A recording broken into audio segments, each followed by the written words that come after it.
Hello everyone, a very good morning and welcome to BYJU'S Exam Prep. Welcome to the daily Hindu News Analysis.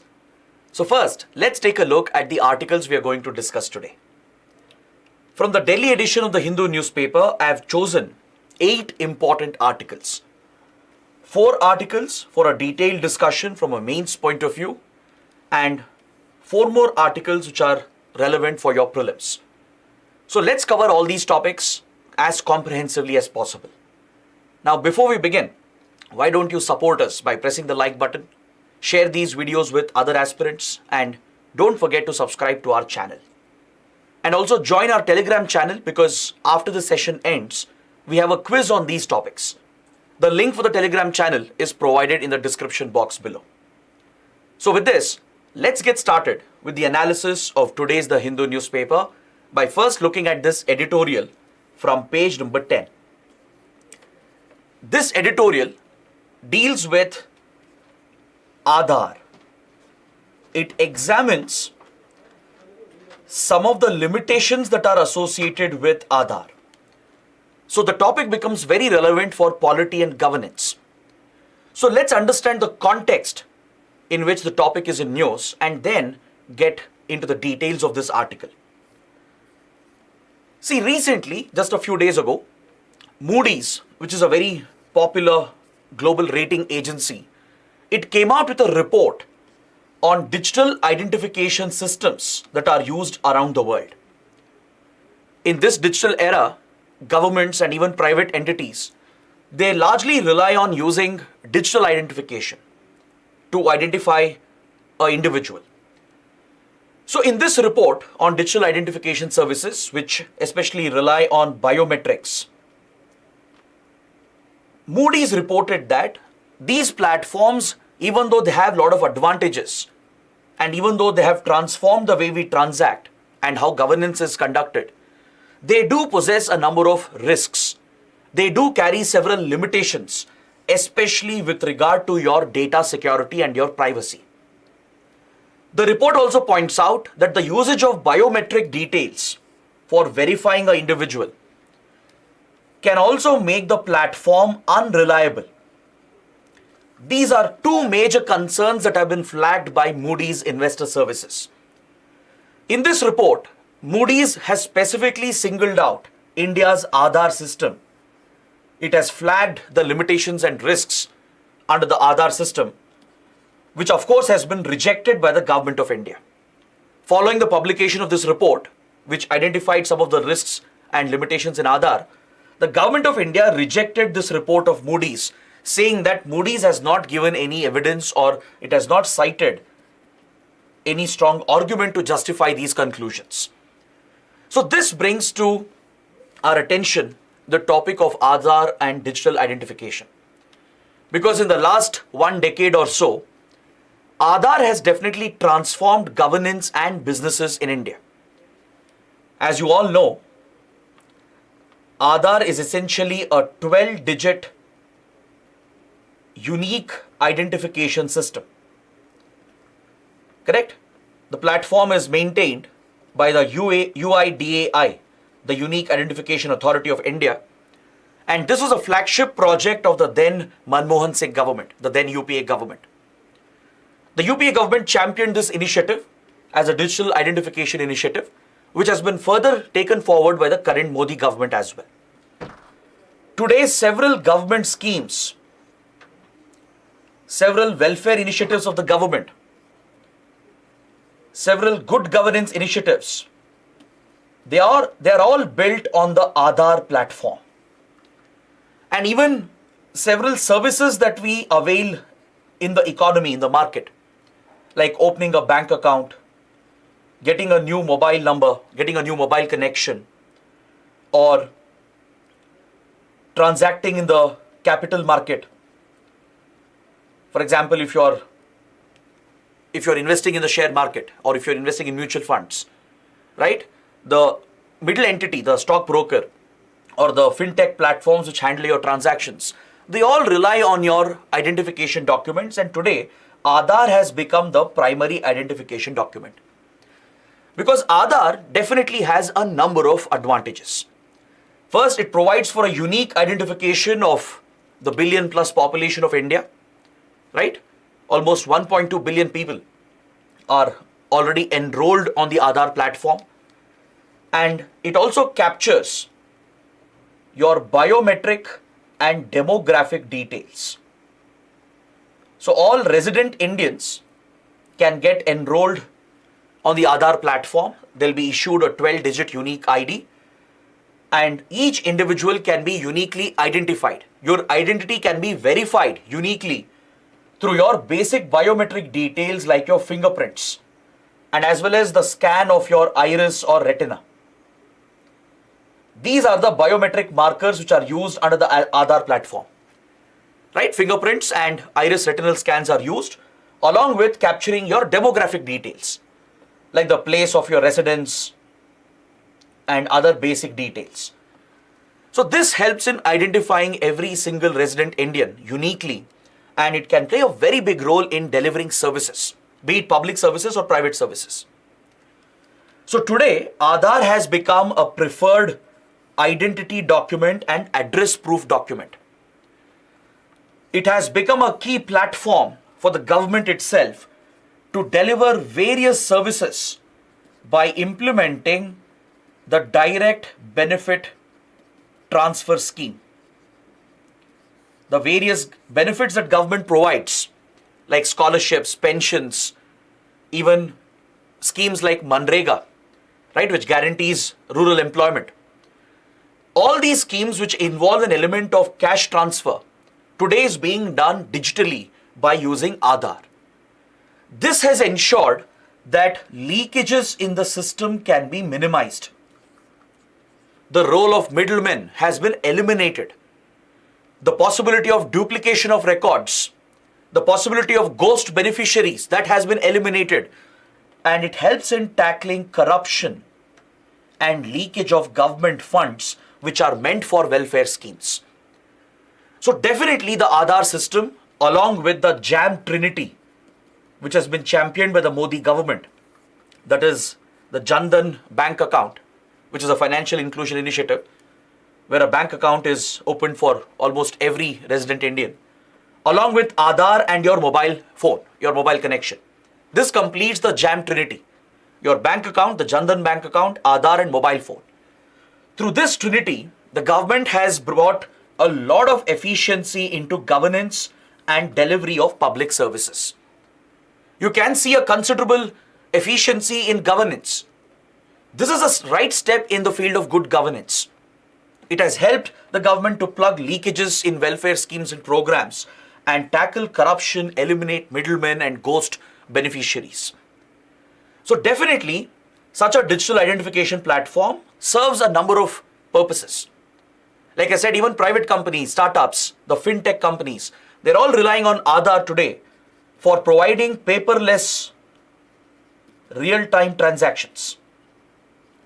Let me just provide you one instance, one example. Let's say 15 years ago, if you wanted to invest in the share market, right, you would open a demat account with your bank, with your stockbroker, and then you start investing in these funds. Now, to make these transactions happen, you have to go through a KYC process, the Know Your Customer process. For this, you have to submit a whole list of documents. Either you have to go in person, visit the stockbroker, visit the concerned banks and offices, submit all the documents, or you have to post or courier the documents. The transactions were heavily dependent on paper, which meant there would be a lot of delay as well. It was increasing the logistical cost, the operational cost for the stockbrokers and the middlemen involved. Now, because of Aadhaar and the digital infrastructure, the public digital infrastructure which India has championed, this entire process has become seamless and paperless. Today, you can open your bank accounts, your demat accounts by sitting at the comfort of your home. All you need is a mobile phone, an internet connection, and your Aadhaar number. Right? By using these basic details, you can get your KYC process done. You can open your bank account, start transferring funds, start investing in the share market. This has revolutionized India's banking and finance sector. The same can be said about the mobile industry as well. Even with regard to property registration, right? When you purchase a new property, right? Aadhaar details are playing a critical role in ensuring that we tackle the menace of black money in the real estate market. Even with regard to tax frauds, Aadhaar along with your PAN plays a critical role in tackling tax evasion, in countering black money and money laundering as well.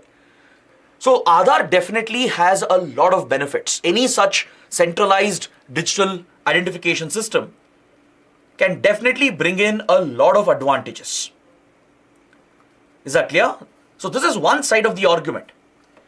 But the other side of the argument is that such a system raises concerns about privacy, security, and reliability. See, the biggest concern is if such intimate personal data is being collected, that too by a centralized organization, and if all your data is being stored on cloud systems, right, then definitely your digital privacy, your data security might be at risk. In today's world of cyber crimes and cyber warfare, these risks are very genuine, right?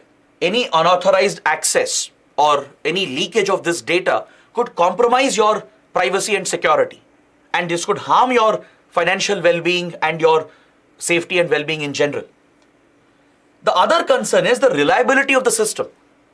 If the identification of the individual is based on biometric verification, what if the biometric fails?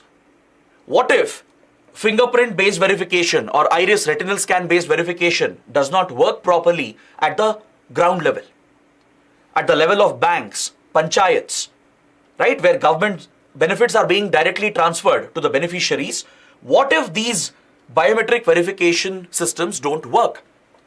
It is possible that for some people, especially manual laborers, farmers, their fingerprints might have been erased because of the hard manual work they are involved in, right? Fingerprints may not be reliable.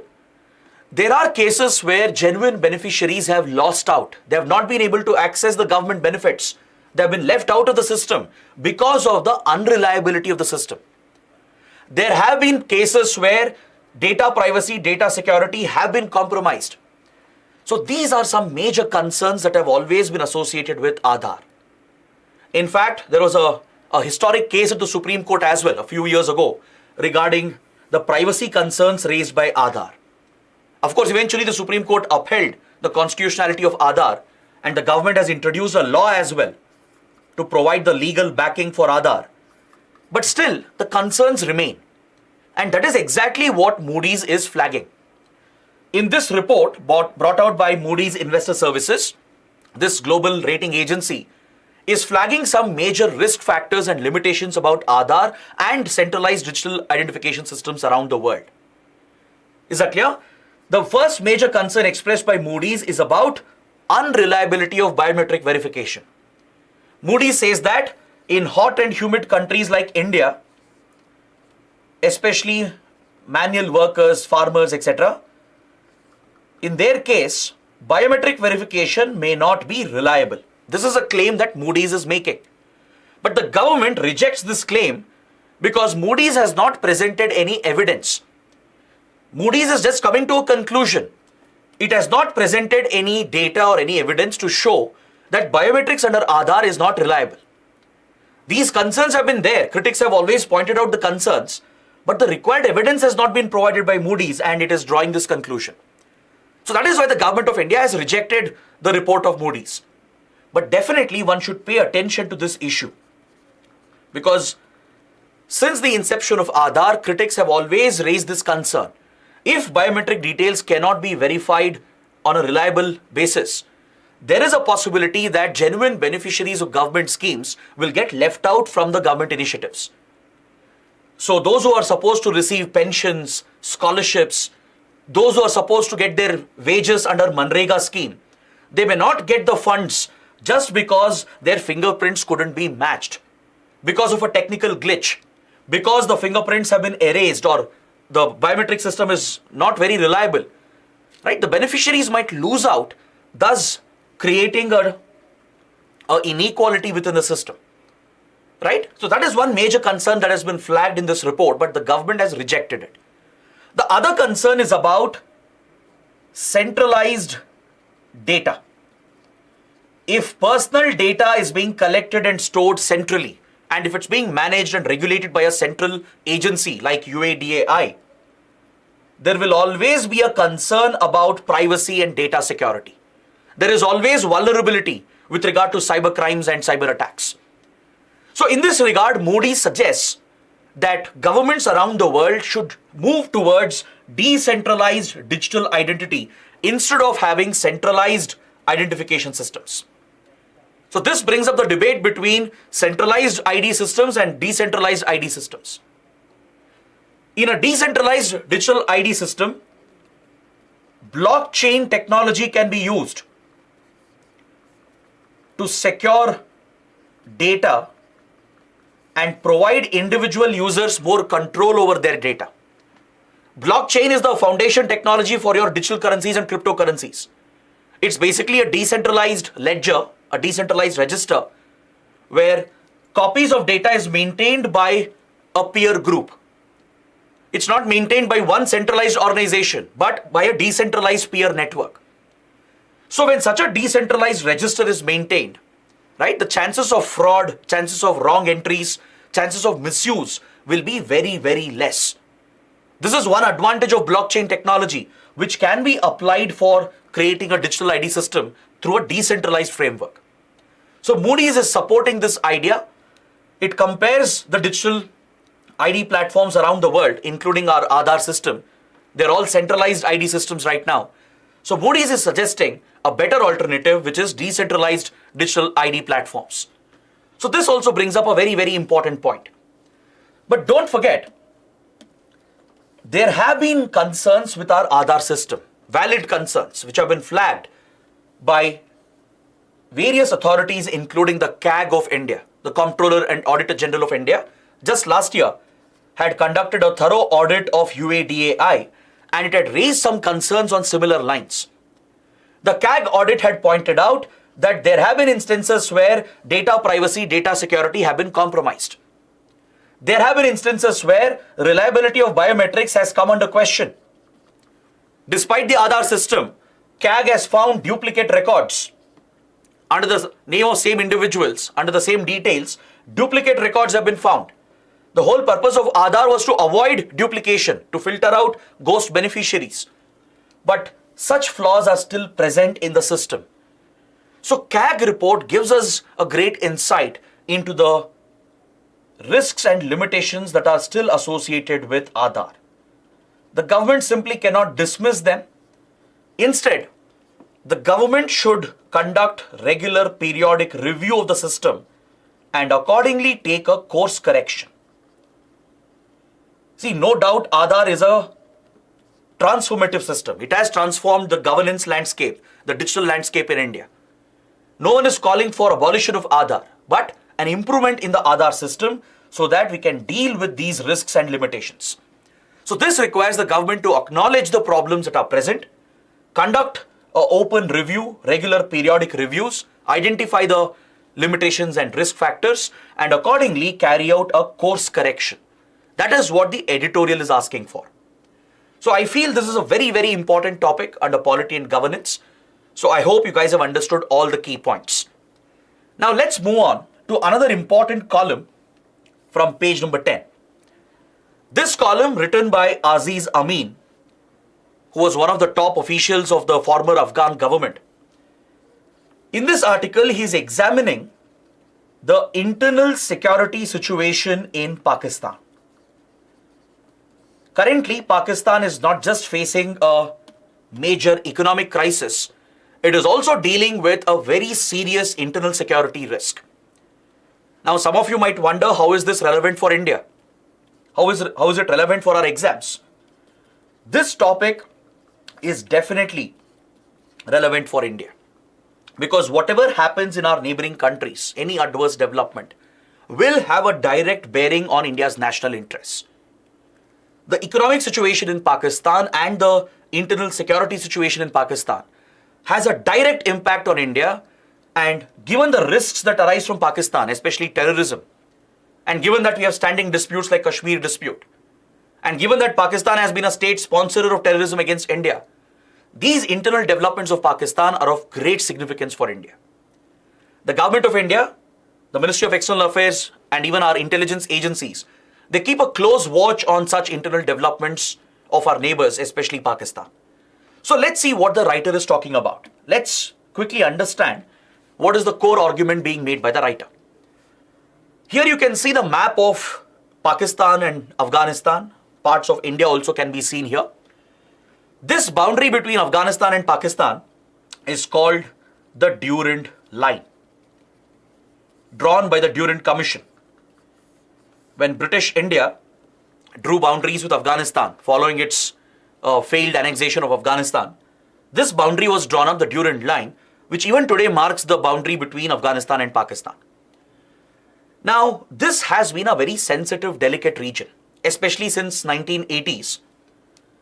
Across the Durand Line, Pakistan has played a direct role in breeding terrorism and radicalism. This all started with the Afghan conflict of 1979. This was the Cold War era. Soviet Union, which was the then neighboring country of Afghanistan, it felt a threat. It felt the rising Western American influence.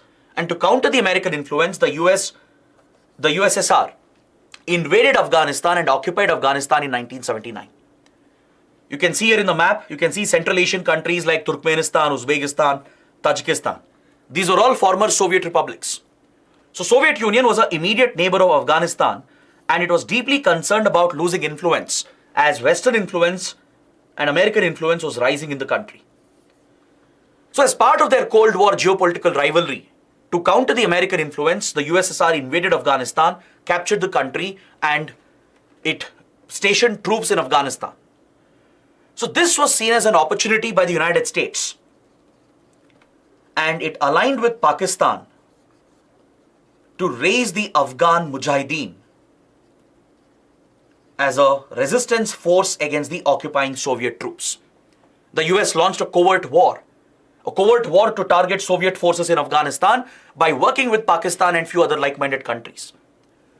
So these intelligence agencies of US and Pakistan, the CIA and the ISI, they colluded along the Durand Line to sponsor the Pashtun community. The native Pashtuns of Afghanistan, they are found in Pakistan as well. And Pakistan played this direct role in radicalizing the Pashtun community. It would fund several radical madrasas. It would provide training, provide weapons, right? The US, some European countries, and even some West Asian countries like Saudi Arabia, they were all involved in this covert war. Through their intelligence agencies, they would pump money and weapons into the hands of Pakistan, and they would rely on Pakistan to raise the Afghan Mujahideen as a resistance against the occupying Soviet forces. So this led to the creation of a terror ecosystem all across the Durand Line. All along the Durand Line, from the Baloch areas to the tribal belt, the Fatah areas, the today's Khyber Pakhtunkhwa region, across this entire belt, a terror factory, a terror ecosystem was cultivated by Pakistan with the blessings of major powers. Eventually, the Soviet forces were defeated. Soviet Union retreated as well by 1989. By 1989, USSR accepted defeat in Afghanistan and retreated. Following this, Pakistan continued to use this policy against India. In fact, from late 70s and early 80s itself, Pakistan had already sworn to target India, to bleed India through 1,000 cuts by waging a covert proxy war against India. Especially after India liberated Bangladesh, Pakistan had sworn to itself to take revenge by bleeding India through 1,000 cuts. So this meant Pakistan was obsessed with waging a covert war against India by using proxies, by using non-state actors. So thus began Pakistan's interference in India's internal issues like Punjab and Kashmir. In the 1980s, we saw the rise of Khalistan terrorism. Then we saw the rise of insurgency and terrorism in Kashmir. both of which were separatist movements with direct support from Pakistan. In fact, Pakistan channeled the drugs from Afghanistan to fuel the Khalistan movement and Kashmir insurgency and terrorism. It used the same funds and weapons, diverted a part of these funds and weapons being sent by Western countries to raise the Afghan Mujahideen, and Pakistan would divert them towards backing anti-India terror outfits. So in a way, India's security situation is directly linked to what happens along the Afghanistan-Pakistan border. India has always paid great attention to the terror ecosystem that Pakistan has created in this region. Right? So eventually, after the Afghan Mujahideen won the civil war, they pushed out the Soviet troops. A civil war continued in Afghanistan. There was a power struggle through the 1990s. And it was during this period that a new outfit was born called the Taliban. The Taliban was a byproduct of the Afghan Mujahideen. Some of the more radical younger students of Afghan Mujahideen, they branched out to set up the Taliban as a radical political religious organization. The Afghan Taliban, which was established under Mullah Omar, right, which had a stronghold around Kandahar and in other parts of Afghanistan, especially southern and eastern parts of Afghanistan, it would go on to capture power in Afghanistan eventually in 1996. The Afghan Taliban toppled the previous governments, eliminated all the other warlords, and captured power in 1996. The Afghan Taliban went on to establish an Islamic emirate, and it would implement a very rigid version of the Sharia, violating human rights and minority rights and gender rights. It also became notorious for hosting and nurturing terrorist organizations, including Al-Qaeda and Osama bin Laden. So in all of this, Pakistan's ISI was playing a direct role. Pakistan's ISI had always cultivated the Afghan Taliban as a puppet because this provided Pakistan with strategic depth in Afghanistan so that Pakistan could misuse Afghan soil to create challenges for India, to create a safe space for the terror groups like, let's say, the Khalistan outfits, let's say Lashkar-e-Toiba, Hizbul Mujahideen.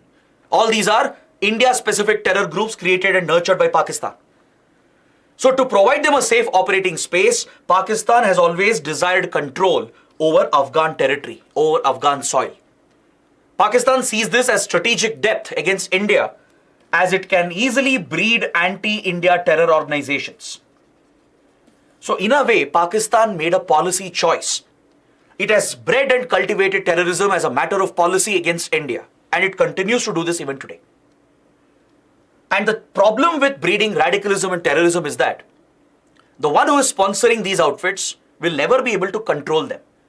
There will be a point where some of these groups will splinter, they will go out of control, they are going to strike back against the country which is sponsoring them. So the same thing has happened with Pakistan today. The Taliban, which took root here, the Afghan Taliban, as you know, is back in power. In 2021, it toppled the Afghan government following the exit of American troops, and following its deal with the US, Afghan Taliban has come back to power since 2021. Now there is another branch of the Taliban called the Pakistan Taliban, also called the TTP, Tehreek-e-Taliban Pakistan. This is the Pakistani branch of Taliban. Afghan Taliban and TTP share very close links with each other. Afghan Taliban, which is currently in power in Afghanistan, looks at TTP as a brother organization. The Pakistan Taliban also has a similar objective. Its objective is to throw out the Pakistani state. Just like Afghan Taliban threw out all the foreign troops and the Afghan government and captured power, similarly, the TTP has had an ambition since the last 2 decades to throw out the Pakistani state and capture state power to establish a radical state. So today, TTP has posed a major threat to Pakistan. The very survival of Pakistan is under threat because TTP has regrouped itself, it has strengthened its presence along the Durand line, especially in the tribal areas over here, in the Khyber Pakhtunkhwa region, near Peshawar, in these federally administered tribal areas, as it was known before, Today it's the Khyber Pakhtunkhwa region. There is a hub of terror groups here. It's a hub of terrorist activities which Pakistan itself had nurtured. Now, one branch of Taliban, the Pakistan Taliban, has started targeting the Pakistani state itself. Initially, Pakistan blamed this on India and Afghanistan. Pakistan alleged that Indian Intelligence Agency, RAW, and the then Afghan Intelligence Agency, NDS, were sponsoring TTP. But it has never brought any credible evidence to show this. Of course, India has rejected all these claims. But the question is, has Pakistan done enough to tackle radicalism and terrorism? Since Pakistan has created this ecosystem of terrorism, it has created a terror factory, quite literally, right? And today it is just paying the price for that. TTP is one of the byproduct of this policy of Pakistan. And today TTP is consuming Pakistan itself. Especially in the last 1.5 years, the TTP has become quite stronger. It has a lot of cross-border support from Afghanistan. And it has been carrying out major attacks inside Pakistan. And this represents the biggest security threat for Pakistan today. Along with the economic crisis, the TTP and its resurgence is a major challenge. See, Pakistan has always been close to Afghan Taliban. So after Afghan Taliban came to power in 2021, Pakistan actually celebrated the victory of Afghan Taliban.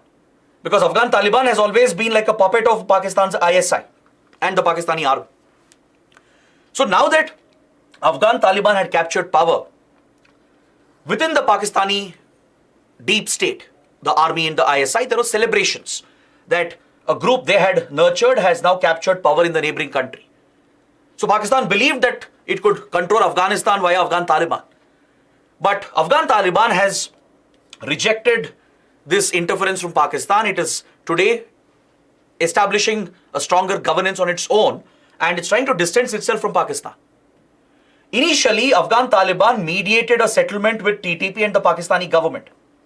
Last year, a ceasefire agreement had been signed, under which TTP had agreed to not carry out attacks in Pakistan. And Afghan Taliban had mediated this agreement by using its links with TTP. But recently, TTP has broken this ceasefire. The TTP has nullified the ceasefire and it has mounted major attacks against Pakistan in the last 8 to 10 months. Now, the concern here is that Afghan Taliban, which today rules Afghanistan, it knows that the TTP is a leverage for it against Pakistan. Afghan Taliban knows it can use TTP as a leverage against the Pakistani state. So Afghan Taliban has no real motivation here to target the TTP. Even though Afghan Taliban has been historically close to Pakistan, it has been nurtured by them like a puppet. But today Afghan Taliban has come out of its own and it sees TTP as a leverage against Pakistan. Along with this, the TTP has increased its ability to carry out attacks. It has increased its presence and influence. It is also engaging in a well-planned media communication strategy to highlight the failure of governance by the Pakistani state. TTP is no longer just a terrorist outfit. Just like Afghan Taliban, it's trying to become a radical political insurgent outfit, which is challenging the Pakistani state and its authority. It is trying to highlight the core issues in Pakistan, be it the economic crisis, the governance failure, the corruption, the lack of public services. Such issues of governance are being highlighted by the TTP through a well-crafted media communication strategy. It's reaching out directly to the Pakistani people who are quite frustrated with the failure of the Pakistani state. And TTP is also forming alliances. It is allying with Baloch rebels in Balochistan. It is building contacts with various radical forces in Punjab, that is the Pakistani side of Punjab. It already has a dominating influence along the Durand line and even in Khyber Pakhtunkhwa. So now that TTP is transforming itself, it is becoming a more well thought out organization like Afghan Taliban with better resources. It has the ability to carry out blatant attacks against Pakistan. There is a real risk of the Pakistani state collapsing. And the fear for countries like India and others is that Pakistan is a nuclear state. If at all, hypothetically, if the Pakistani state were to fail, and if groups like TTP were to capture control, the fear of loose nuclear weapons is a nightmare for India, US, and all the major powers. Right? Apart from this high risk, there is also another possibility where terrorism, radicalism would further flourish in Pakistan, and this would have direct implications for India in Kashmir and also in Punjab, right? So this is the major concern that the writer is expressing. He's clearly pointing the blame towards Pakistan itself, the Pakistani army, the ISI, which have bred radicalism and terrorism, nurtured it as a policy against India, and now Pakistan itself is paying the price. And the worst part is that neighboring countries can also pay a price because of the radicalism that Pakistan has bred and nurtured in this region. Is that clear? So this is the important analysis that the writer is bringing out, and the internal security situation is quite dicey right now in Pakistan, and India is definitely watching the developments quite closely. All right. Now let's move on to another important column from the same page. It examines the links between climate change and diseases. This article actually gives us a good opportunity to understand the connection between climate change and human health, especially with regard to diseases, infectious diseases and vector-borne diseases. So let's see what the writers are talking about, and let me also expand the argument a little bit and have a more broader discussion on this important topic. See, climate change, as you know, that is human-driven climate change through anthropogenic activities, has definitely started having a large-scale impact. Climatic systems around the world, they are undergoing changes, which is very noticeable. There is enough scientific evidence to back the claim that anthropogenic activities have induced long-term climate change. So the climate change, which is a result of human activities, burning of fossil fuels, unsustainable agriculture, unsustainable industrial practices, right? Large-scale greenhouse gas emissions. Today it is having a direct impact on human life and human health. Because of climate change, extreme weather events have increased in their frequency and their intensity. Today you are witnessing more cyclones. You are witnessing more drought conditions, more conditions where there is heavy rainfall, cloudbursts, flash floods, forest fires, right? Such extreme weather events have become common occurrence around the world, and you clearly see a disruption in the climatic and weather patterns around the world. Now, this disruption of climate and weather, right, not only raises a number of health risks for human beings, but there is also a risk of increase in diseases that are carried by vectors, and also diseases that are spread by various pathogens. See, because of climate change, of course, there is greater air pollution, water pollution. This causes a direct impact on human health, like waterborne diseases are going to spread. Other respiratory disorders are going to increase, including cardiovascular diseases. The extreme heat and severe weather, environmental degradation, right? They will disrupt the ecosystems. They will disrupt food security as it affects agriculture. It affects agricultural productivity. Food security can be affected, leading to malnutrition, contributing to disasters, conflicts, right? So, in short, climate change can have a widespread impact on human health. But the article is specifically focused on diseases that are going to spread more because of climate change, because of anthropogenic activities. So the writer is mainly focusing on vector-borne diseases and how we can see a higher prevalence of these diseases in the coming years. See, one prediction is that climate change, which has increased global temperatures, it is causing the melting of glaciers and ice caps. Correct? The higher global temperature triggered by global warming is already contributing to the faster melting of polar ice caps in the North Pole and South Pole. Also the glaciers, like the Himalayan glaciers, for example. So here there is one concern that some of the frozen pathogens, unknown pathogens, which are often labeled as zombie viruses, for example, they could be unlocked. For example, in Siberia, right, in the Russian Far East, the ground is permanently frozen. the top layer of the soil is permanently frozen. You have permafrost condition. Right? In the permafrost of Siberia, there are permanently frozen pathogens which are ancient, which are millions and millions of years old. Humans would have never come in contact with these novel pathogens. And today, there is a risk of these novel ancient pathogens getting unlocked because of the thawing, the melting of ice caps and glaciers. This is feared to contribute to future epidemics and a global pandemic. And quite often it is associated with a very fancy name coined by WHO called the disease X. The World Health Organization has given a place marker. It has given a generic name for any future epidemic or pandemic which has potential to wipe out the global population. Right? This is named as disease X. COVID-19 came very close to fit the description of disease X. Essentially, disease X refers to a deadly disease with a high mortality rate, right? Which is new to humans, against which we have no immunity, no treatment, no vaccines, which can spread rapidly through the community and wipe out most of the population. It's essentially a global apocalyptic calamitic event. So WHO designates this potential event as disease X. So this is even though it's a possibility, right? The possibility is quite real. But the idea of this is still a little far-fetched, right? But definitely we are witnessing increased chances of such a disease X spreading, causing another global pandemic because of the melting ice caps and glaciers where these ancient novel pathogens might get released into the environment, right?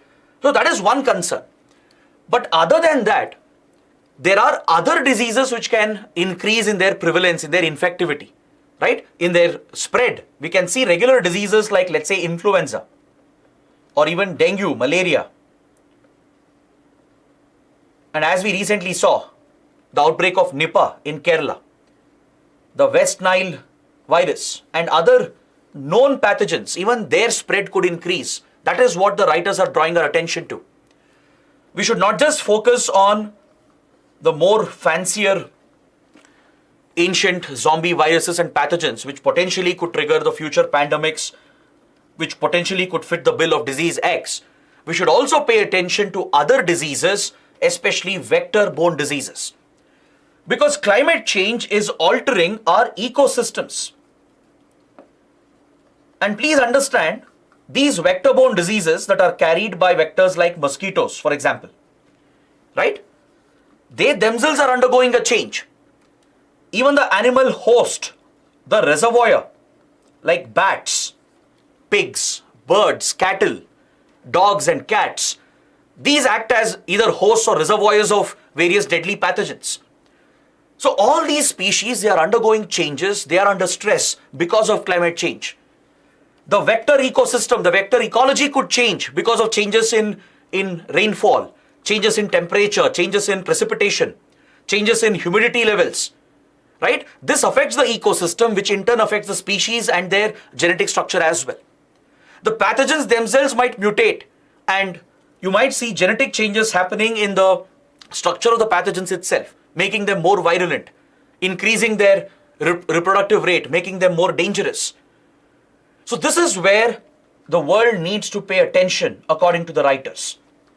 Along with focusing on a future deadly pandemic like disease X, we should pay attention to vector-borne diseases which are going to increase. Because right now with some of these diseases, there is a seasonality which is associated with it. Like certain influenzas occur only during winter. Dengue malaria spreads more during summer, right? There is a seasonality with some of the vector-borne diseases. But this could get disrupted because of climate change and global warming, right? Due to changing ecosystems, changing weather patterns and climatic patterns, the seasonality of the spread could change and we might witness more zoonotic diseases spreading rapidly, where these pathogens make a jump from the animal world to humans, causing widespread devastation. So that is why the writers are calling for increased surveillance. They're asking for enhanced surveillance to look out for the spread of such diseases. In the case of India, we do have a decently effective surveillance program It was previously called the Integrated Disease Surveillance Program, rolled out across multiple states. Today it has been upgraded into a digital online version called the Integrated Health Information Platform. Under this disease surveillance initiative, the Ministry of Health and Family Welfare is working with research institutions and state health departments at the grassroots to keep a continuous, regular track of emerging diseases. Right? It's an online platform where real-time information is shared. So, enhanced surveillance like this is absolutely essential to keep track of the changing profile of diseases. Not just the ones which can cause epidemics and pandemics, but even other regular diseases, especially vector-borne diseases. Because climate change has already disrupted the ecosystems. You will see the impact on various species, the vectors, the hosts, the animal reservoirs, and even over the transmission patterns.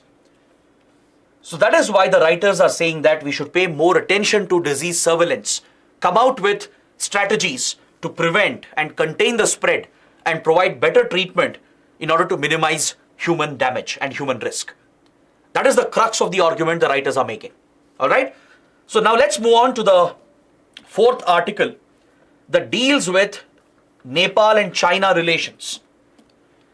Recently, Nepal's Prime Minister, Pushpa Kamal Dahal, popularly known as Prachanda, the leader of the Communist Party in Nepal, right? He has visited China to meet with the Chinese leadership. He has met with the Chinese Premier, Li Qiang. He's met with Chinese President Xi Jinping as well. And they've signed many key agreements. So in this context, let's examine how the Nepal-China relations has an impact on India.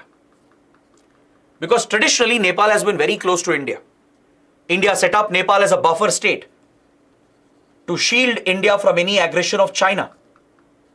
We have always invested in Nepal, given financial support, military support to Nepal as well, and played a direct role in its internal politics as well. So India and Nepal do share historical, cultural and close strategic relations. But of course, there have been differences that have come up.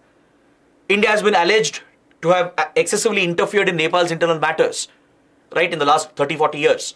And it has given rise to a lot of anti-India sentiments.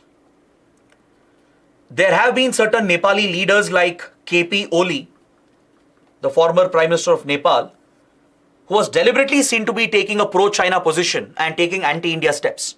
It was under leaders like KP Oli that border dispute over Kalapani was unnecessarily escalated. So India has recently faced a lot of competition from China. China has become a dominant player in Nepal, right? And it competes with India for influence. Of course, China has many interests here. First, Nepal is hosting a lot of Tibetan refugees. Since it hosts the Tibetan refugees, China has always maintained that the Tibetan refugees and activists are anti-national elements who threaten the integrity of China. So China's main focus on Nepal is largely to ensure that the Tibetan activities of the refugees, right, doesn't threaten China's security and integrity. That is one obsession of China. Other than that, China wants to extend its economic, geopolitical influence and undermine India's influence as well, right? So, Nepal has already joined the Belt and Road Initiative of China back in 2017 itself. Nepal has agreed to be a part of the ambitious Belt and Road Initiative, and China is already planning several road and highway projects and railway projects to connect China closely with Nepal. But other than that, during this latest visit, China and Nepal have signed many more agreements on important connectivity projects. Is that clear? I will discuss some of the connectivity projects briefly, but apart from signing these agreements, China has asked Nepal to join its Global Security Initiative, the GSI. But on this issue, Nepal has turned away the Chinese request. Even though Nepal is getting closer to China, signing all these agreements, getting involved in important connectivity projects. Apart from that, Nepal has tried to strike a balance between India and China because under Pushpa Kamal Dahal, right, Indian interests are also being protected along with closer ties with China. We are seeing a more balanced approach from Nepal towards India and China, unlike KP Oli, the former Prime Minister. So Nepal has said that it won't be joining the Global Security Initiative of China. Now let me give you some insight here. China has recently launched 3 major global initiatives, and you should be aware of this.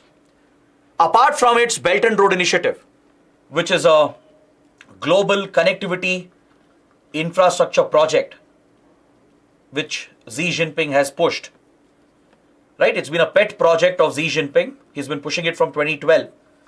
And through this, China has been providing a lot of loans and investments to various countries in Asia, in Africa and Europe to create a global connectivity network.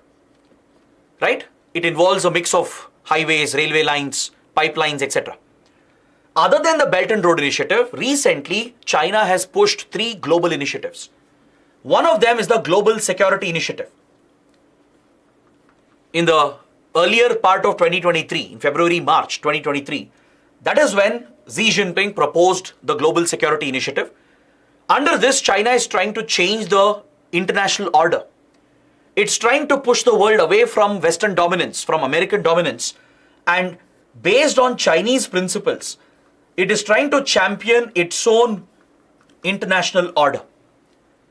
So Global Security Initiative, which China is pushing, is more like a geopolitical grouping, trying to change the rules-based order. Right now, all global institutions like UN, World Bank, etc., they're all dominated by US and Western countries. So due to China's competition with the West, it has tried to destabilize the international order. It is trying to propose a new world order, a new international order led by China, based on Chinese principles. And it is trying to get support from other like-minded countries. So Global Security Initiative is primarily a geopolitical initiative to change the global world order, to change the international rule systems. Apart from that, it has announced another initiative called Global Development Initiative. Under Global Development Initiative, China is trying to change the development agenda of the world. See, UN currently has the Sustainable Development Goals, which is the development agenda for the world. So here as well, China is trying to disrupt. It is trying to promote a new global development agenda that would be led by China, not by Western countries, not by UN. Is that clear? So this is the second initiative China has been championing. So one is Global Security Initiative, the other is Global Development Initiative. And the third is the Global Civilization Initiative. The Global Civilization Initiative envisions China to play a lead role in global issues like human rights and, ironically, democracy. China itself is an authoritarian state, right, based on left-wing extremist communism. And it's looking to champion global values, global principles like human rights, democracy, and human well-being, etc., through the Global Civilization Initiative. So these are the 3 major Chinese initiatives that have been launched recently. The Global Security Initiative, Global Development Initiative, and the Global Civilization Initiative. So this is along with the Belt and Road Initiative. Is that clear? So China is trying to get support for these initiatives, and it was very interested in pulling Nepal under the Security Initiative. But Nepal has rejected the proposal. It has said that it cannot be part of the Global Security Initiative. But Nepal is definitely part of the Belt and Road Initiative. It has already joined the initiative in 2017. It is part of China's Global Development Initiative. It's already getting funds for development assistance, for developmental projects. But on the security front, when it comes to joining the Global Security Initiative, Nepal has said no as of now. And this shows that Nepal is trying to strike a balance between India and China. Because India has major concerns about these policies of China, right? Now, this is where you should understand Nepal's dependency on India, especially for connectivity, and how China is trying to disrupt the India-Nepal relations through its massive connectivity projects. You can see in the map that Nepal is a landlocked country. It is bound by India and China. So Nepal depends heavily on India to access seaports, to trade with the rest of the world in today's globalized economy. Nepal's only viable route to the sea is to connect with Bay of Bengal via Indian territory. And this is a benefit India has always extended. From 1950s, we have given transit access to Nepali goods. We have allowed Nepali traders to import and export via Indian territory by using Indian ports like Visakhapatnam, Kolkata, Paradip, etc. Recently, we have given access to the western ports of India as well, in Gujarat and Maharashtra. So Nepal is heavily dependent on India as far as its global trade and its economic stability is concerned. Now, this is where China is trying to disrupt. China has launched major projects. It is extending roads and railway network from Tibet directly into Nepal, touching almost the Indian border in the Terai region near UP and Bihar. Now, this is what concerns India. China is all set to operationalize the Trans-Himalayan road network. Despite the challenges created by the Himalayas, China is trying to overcome the geographical challenges, the terrain challenges, with better engineering, better technology, and more funds. And it is funding strategic road and railway projects that will connect key locations in China directly with Nepal, and some of the projects land almost at the Indian border. China is also involved in power projects. Even in the internet telecom sector of Nepal, China already has a major presence. So all these projects of China are seen by India as a threat. They undermine Indian influence and pose a direct threat to India, right? So this is something you should be aware of. But thankfully, Nepal has said no to joining the Global Security Initiative of China, whereas it has signed many other agreements on key connectivity projects. Is that clear? In the security domain, Nepal has agreed to cooperate with China, especially with regard to sharing information, that is mainly sharing intelligence. Then, even with regard to law enforcement, keeping an eye on Tibetan activities. In these areas, Nepal is cooperating with China in the security domain. But other than that, it has said no to any other cooperation because it wants to maintain its close ties with India as well. Because under Pushpa Kamal Dahal, Nepal is striking a better balance between India and China. So this is another important development that you should understand. So this completes my detailed discussion of all the mains articles.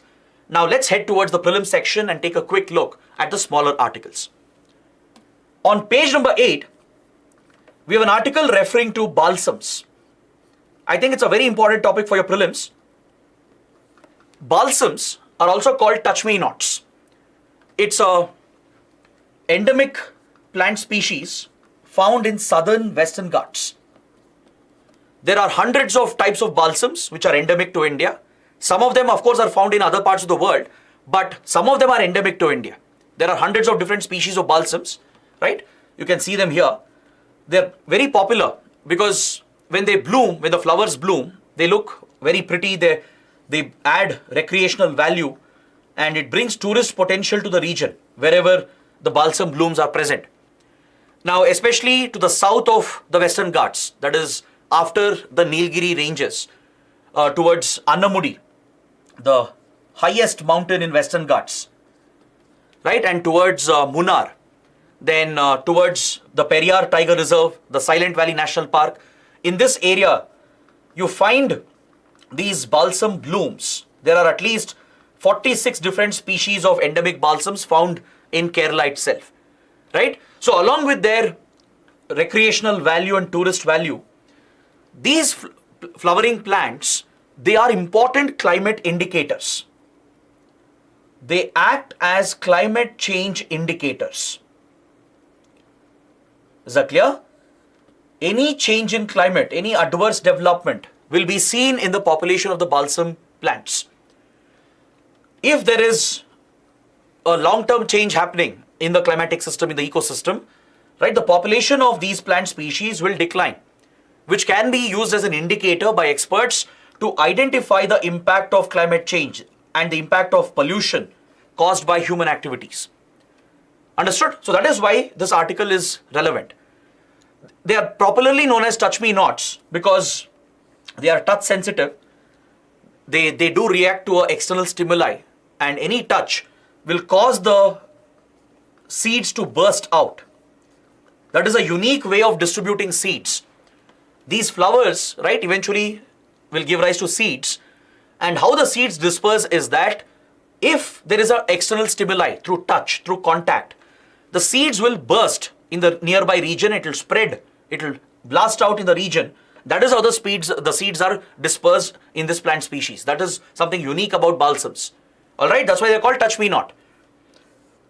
So they are important climate change indicators. They indicate the health of the ecosystem.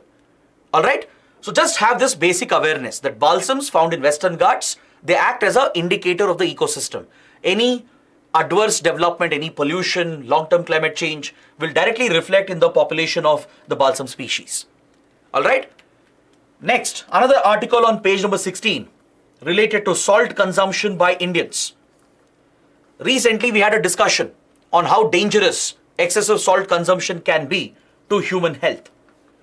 Right? If you remember, I told you that excessive salt consumption directly contributes to high blood pressure, or also known as hypertension, which is directly linked with various cardiovascular diseases and contributes to millions of deaths every single year in India and around the world. Hypertension is one of the leading killers. It's called a silent killer because it largely goes unnoticed. And one of the major contributing factors to hypertension and various cardiovascular diseases is excessive salt intake. And in India, we Indians consume a lot of salt. The WHO has said that the maximum salt intake should be less than 5 grams per day. This is the WHO limit.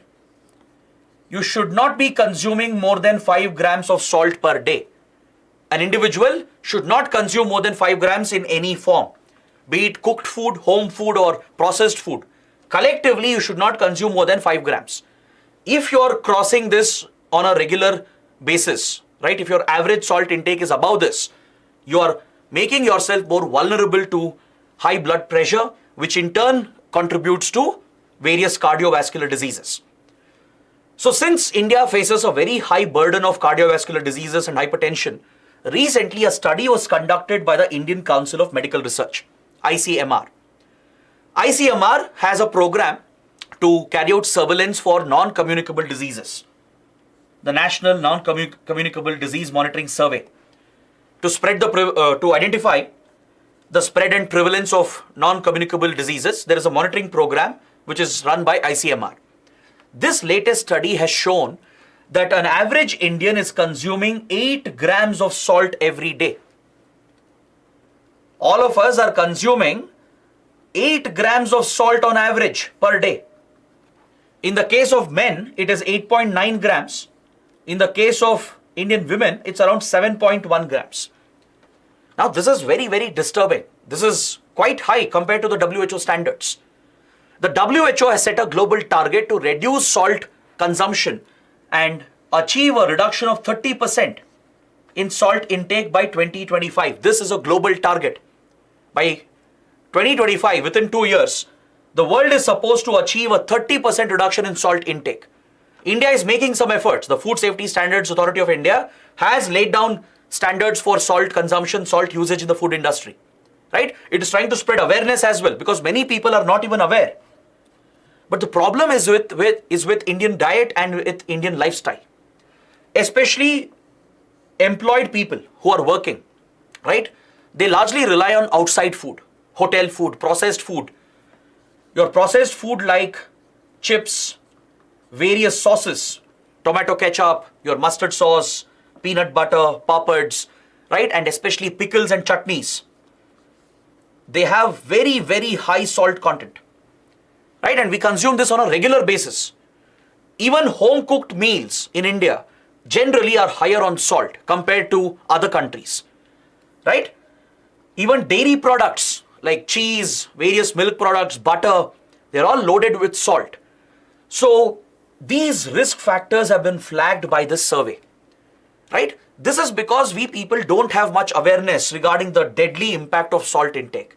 Just like sugar intake is extremely dangerous, salt intake is equally dangerous. You cannot cross more than 5 grams per day, right? But Indians on an average are consuming 8 grams of salt per day, according to this survey conducted by ICMR. Now, moving on to the next article. The central government has relaxed the rules related to angel tax. Angel tax is an important topic under economy. All right. So let's see what is angel tax. Angel tax is a tax imposed on capital investments. Now you all know that several startups, various private companies, they all raise capital.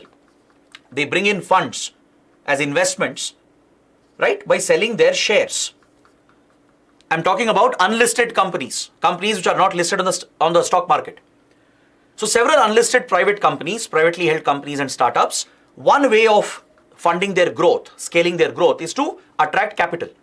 Either within the country, they'll attract investments from angel investors, right, or venture capitalists or VCs. And there could be foreign investors as well, non-resident investors. So that is how capital is raised, where the company shares are given at a certain valuation, and in return, capital is brought into the company to drive the growth of the company. Now here there is a possibility that certain companies might be overvalued. So if the investment is being brought in, if angel investment is being brought in at a much higher value than the fair share, than the fair market price, then the government treats this additional investment as income and imposes a tax on this income, which is nothing but your angel tax. All right? It is regulated by the CBDT, the Central Board of Direct Taxes. It's seen as a form of direct taxation. So angel tax is around 30 to 31%. If the investment brought in exchange of shares, and if the share value has been overpriced, right, above the fair market value, whatever that additional investment has come in, that is treated as income to the company and it is taxed at almost 30%. Is that clear? So this was started in 2012. Angel tax was introduced in 2012 as per the provisions of Income Tax Act. But recently in the 2023 budget, in the budget of 2023, the government of India has extended angel tax to foreign investors as well. This is a major change which has been done in this year's budget. Previously, angel tax was applicable only when resident investors, Indian investors, were investing. It wasn't applicable to foreign investors. Through this year's budget, it has been expanded to cover foreign investors as well. So many startups, many investors have complained that this is creating a roadblock. It is affecting the flow of investments and affecting several companies and their health, right? So the government has tried to relax some of the norms, the regulations surrounding angel tax. And when it comes to valuing the share of an unlisted company, right, the process of valuing the shares, in this regard, the government is relaxing the provisions. It is making it easier for the valuation of a company to be estimated. And this is primarily designed to benefit foreign investors. The new relaxation which has been announced yesterday, it will not apply to Indian investors. It will not apply to domestic investors, only to non-resident investors. These provisions will apply. It will give them more flexibility and it gives a breathing space for private companies and startups to attract more foreign investment. Is that clear? So please understand what is angel tax, why it is levied. Now coming to the last article on the second page of the online edition, that is the additional section. If you have access to the Hindu e-paper, right, there is an additional section at the end. All right, this is there only in the online edition. There are 2 pages dedicated to some very important topics, usually from science and technology. Today we have an article related to the distribution of phosphorus around the world and the importance of phosphorus. Phosphorus is crucial for agriculture. I hope you know that phosphorus is one of the key elements, key nutrients present in the soil system, right? Phosphorus is primarily found in sediments, that is on land. It's not available as a gas, it's primarily on land. And if you have studied the biogeochemical of phosphorus, the biogeochemical cycle of phosphorus, you will know that phosphorus has a very, very long cycle. It will take thousands and millions of years for phosphorus to leach, for phosphorus on land to get eroded and leach into water and then complete the biogeochemical cycle. right? So erosion plays a role in leaching phosphorus from the soil system into the water bodies, into your rivers and seas, etc. There the marine deposits of phosphorus will be present, and eventually this reaches back, it reaches the sedimentary reservoir back by completing this biogeochemical cycle. But this whole cycle takes a very long time. And phosphorus is a critical resource as far as modern agriculture is concerned. Now, given that phosphorus is not so easily available, and it's also distributed only in few parts of the world, in modern agriculture, phosphorus is playing a critical role along with the NPK combination of fertilizers. Right? Nitrogen, potassium and phosphorus, they are critical for increasing nutrient supply in the soil to drive agricultural productivity. So your food security, your economy is in many ways dependent on these three key fertilizers and nutrients. But the world is running short of phosphorus, and especially India faces a big challenge because we have a deficient supply. We don't have enough phosphorus. All right, we don't have enough potash or phosphate supply. Now, problem is India is the largest importer. India is the world's largest importer of phosphates. These phosphates are eventually used in phosphatic fertilizers. All right, but it is distributed only in few parts of the world. China, Russia, US, Morocco and the West Saharan region, the Sub-Saharan region, all right, and also Jordan. These are the few places in the world where you can find phosphate reserves. India largely sources phosphates from Jordan. Jordan is a major supplier.